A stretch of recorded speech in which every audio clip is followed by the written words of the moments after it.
the ache in his back worsening with every load he carried. When he came home, the house was quiet. Ethan was not there. Robert poured himself a glass of water and lowered into the chair at the kitchen table.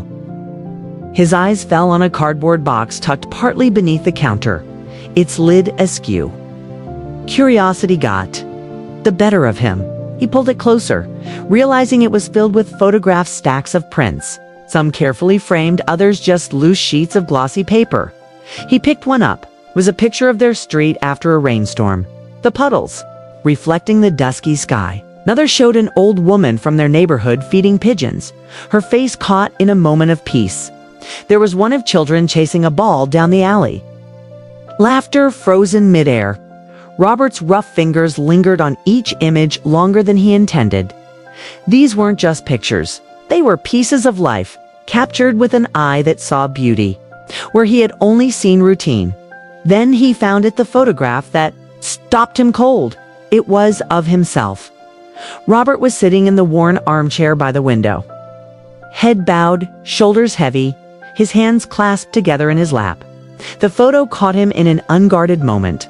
Not as a worker, not as a stern father, but as a man.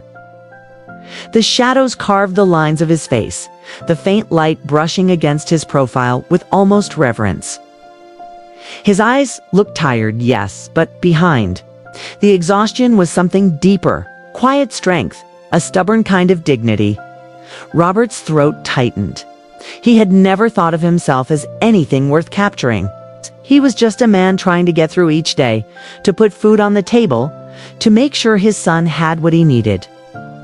Yet here, through Ethan's lens, he looked human, vulnerable, important.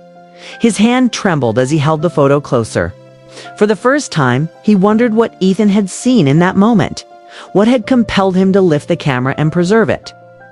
Did his son admire him? Pity him? Love him? The thought was too much.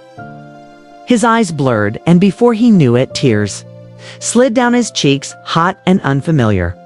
Robert pressed the heel of his hand against his eyes, ashamed. He could not remember the last time he had cried. Perhaps not since Ethan's mother had passed away. But this photograph had stripped away the armor he had worn for so long. It showed him the truth he had refused to face. Ethan had not been wasting his time.